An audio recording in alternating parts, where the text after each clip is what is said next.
And 1 Charlie Alpha, reports of moderate rime 15 through 17. Light rime said there wasn't a problem with 14. I'll keep you out there. If it gets worse, let me know. When Charlie Alpha, we'll let you know what happens when we get in there. It's, if we can go straight through it, no problem for us. São aproximadamente 10 horas da manhã, no dia 20 de dezembro, uma terça-feira fria em Morristown, New Jersey, quando uma visão estranha aparece no céu. Motoristas que por acaso olharam para cima conseguiram avistar uma aeronave mergulhando praticamente na vertical. Em segundos, a aeronave caiu no meio da rodovia 287. Vários motoristas não tiveram alternativa a não ser acelerar pelo meio da bola de fogo que se formou. 5 pessoas que estavam a bordo da aeronave, incluindo 2 crianças, tiveram morte instantânea e uma aeronave de milhões de dólares se perdeu. Por um puro milagre, ninguém no solo se feriu. Mas como uma tragédia como essa pode acontecer? Eu sou o comandante Cefas e você está no Bora Voar. O piloto era Jeffrey Bucklew, um bem-sucedido banqueiro de investimentos e um aviador apaixonado.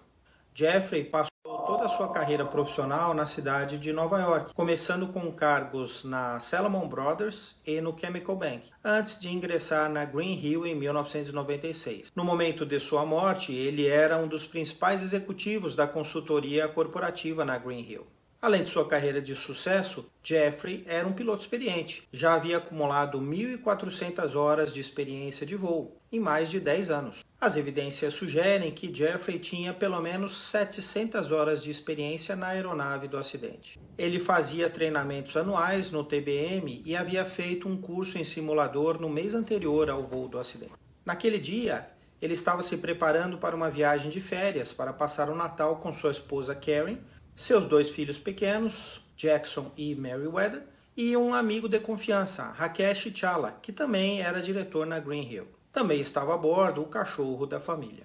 Eles embarcaram no Socatá TBM 700, registrado como November 731 Charlie Alpha, no aeroporto de Teterboro, com destino ao aeroporto de Peachtree, em Atlanta. Seria um voo de aproximadamente 1.200 km, apenas 3 horas no TBM, a uma altitude de cruzeiro de 26.000 pés, ou 7.800 metros. Estavam todos muito animados, mas os céus não estavam muito festivos naquele dia. O voo começou sem nenhuma normalidade. Jeffrey decolou às 9h50 sob condições de voo visual. O METAR do local de partida apontava boas condições meteorológicas para o voo. Logo após a decolagem, o TBM é transferido para o controle de Nova York. Departure TBM 731 Charlie Alpha 8 for 10,000. 721 Charlie Alpha, departure maintain 14, 14,000. 14, 1 Charlie Alpha. And 1 Charlie Alpha, reports of moderate rime 15 through 17. Light rime said there wasn't a problem with 14. I'll keep you out there. If it gets worse, let me know. When the center takes your hand off, I'll climb it, and they can get you higher. Charlie Alpha, we'll let you know what happens when we get in there. It's, if we can go straight through it, no problem for us. 3 minutos depois, quando chegaram a 12.800 pés, a atmosfera tranquila se transformou em céu escuro, à medida que entrava em condições IMC.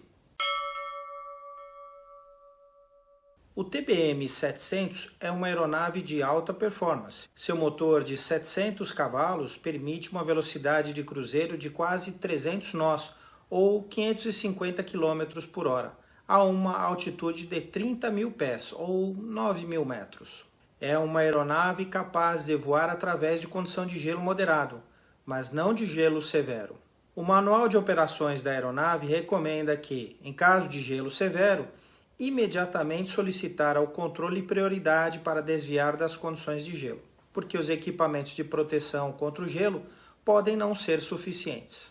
O TBM é equipado com equipamentos anti-icing e de-icing. O primeiro impede a formação de gelo ao esquentar as superfícies que podem estar em contato com o gelo. O TBM tem esse sistema na hélice. O de-icing, por outro lado, atua depois que o gelo já se formou. Trata-se de um balão pneumático colocado na parte da frente das asas, e que se infla quando acionado pelo piloto para quebrar o gelo que então é arrastado pelo vento. O TBM também é equipado com esse sistema. Mas é importante observar que se a aeronave estiver utilizando o piloto automático com uma certa razão de subida pré-estabelecida, à medida que o arrasto aumenta e a velocidade diminui, o PA vai automaticamente aumentar o ângulo de ataque para manter a razão de subida. Isso pode aumentar ainda mais o acúmulo de gelo e fazer com que a velocidade caia ainda mais rápido, levando ao stall muito rapidamente. Naquela manhã havia uma frente fria que estava se movendo para o sul. Por trás da frente vinha uma massa úmida com temperatura abaixo de zero, o que criava a possibilidade de formação de gelo na área. Havia numerosos avisos de pilotos sobre formação de gelo. Um piloto de MD-83 da American Airlines, que voava sobre a área no momento do acidente, fez um relatório urgente de gelo severo entre 14.000 e 16.000 pés. Mais tarde, esse piloto declarou que foram as piores condições que ele já havia encontrado em mais de 38 anos de carreira. De acordo com a FAA, uma condição de gelo moderado acontece quando mesmo uma pequena exposição a essa condição pode ser perigosa, e o uso de de-icing ou anti-icing é necessário. Já uma condição de gelo severo ocorre quando nem mesmo a utilização dos equipamentos de proteção é suficiente para eliminar a ameaça, e um desvio imediato é necessário. Relatos de gelo pipocavam no rádio e o comportamento calmo de Jeffrey começou a mudar ao encontrar os primeiros sinais de problema. O gelo moderado logo se tornou severo, agarrando as superfícies da aeronave, sobrecarregando os sistemas de degelo do avião. Era uma batalha entre o homem e sua máquina contra uma impiedosa força da natureza. Desesperado para escapar da armadilha de gelo, Jeffrey solicitou autorização para uma altitude mais elevada. O controle de tráfego aéreo atendeu seu apelo, liberando-o para o nível de voo 200, ou 20.000 pés, o equivalente a 6.000 metros. A aeronave acelerou seu motor, esforçando-se contra o peso do gelo que se acumulava em um ritmo alarmante. Cada segundo os aproximava do desastre. A 17.800 pés, o inevitável aconteceu. A aeronave, levada além de seus limites, sucumbiu ao peso do gelo. Eu usei a expressão peso do gelo no sentido figurado. Na verdade, o peso adicional criado pelo gelo, ao contrário do que alguns especialistas dizem por aí, é o menor dos problemas. Em primeiro lugar, porque as aeronaves encontram gelo em voo. Sabe quando você pega aquela cervejinha super gelada no freezer? Você segura a garrafa assim com as pontas dos dedos, para ela não congelar. Porque se você segurar com a mão bem no meio da garrafa, ela vai congelar de uma vez. Isso acontece porque a cerveja já está abaixo do ponto de fusão. A gente diz que ela está super gelada. E quando algum estímulo acontece, no caso a sua mão na garrafa, ela congela rapidamente. É mais ou menos isso que acontece quando um avião passa por uma nuvem que está numa temperatura abaixo de zero. No meio das nuvens, às vezes existe vapor de água super gelado. Quando o vapor de água que está numa temperatura abaixo de zero encontra a superfície da aeronave, ele imediatamente se transforma em gelo. Mas pode existir também partículas de gelo em suspensão, que se formam sem a presença de uma aeronave. Existem pelo menos 5 formas em que o gelo pode prejudicar uma aeronave. A primeira delas é pelo aumento do peso da aeronave. Isso é mais ou menos óbvio, À medida que o gelo se acumula, o peso total aumenta. Mas isso não é o maior problema, porque um aumento gradual do peso só iria fazer a aeronave perder a altitude gradualmente. Se o piloto aumentar a velocidade com mais potência ou colocando o nariz para baixo, a sustentação aumenta, a ponto de compensar o aumento de peso. Então, o aumento do peso atrapalha, mas não vai derrubar rapidamente uma aeronave. Número 2. O gelo acumulado na aeronave também vai causar mais arrasto, mais atrito com o ar. Isso vai reduzir a velocidade da aeronave se o piloto não aplicar mais potência ou colocar o nariz para baixo. Esse aumento do arrasto dificilmente vai derrubar um avião, a não ser que o piloto deixe a velocidade cair muito, até provocar um stall. Mas tem uma situação perigosa que tem a ver com o maior peso e o maior arrasto provocado pelo gelo. Quando a aeronave está subindo com o piloto automático com uma razão de subida pré-estabelecida, com o aumento do arrasto e do peso, o piloto automático vai automaticamente aumentar o ângulo de ataque para compensar. Ângulo de ataque é a diferença entre o eixo longitudinal da aeronave e o vento relativo. Mas para simplificar, vamos considerar que aumentar o ângulo de ataque significa colocar o nariz do avião mais para cima.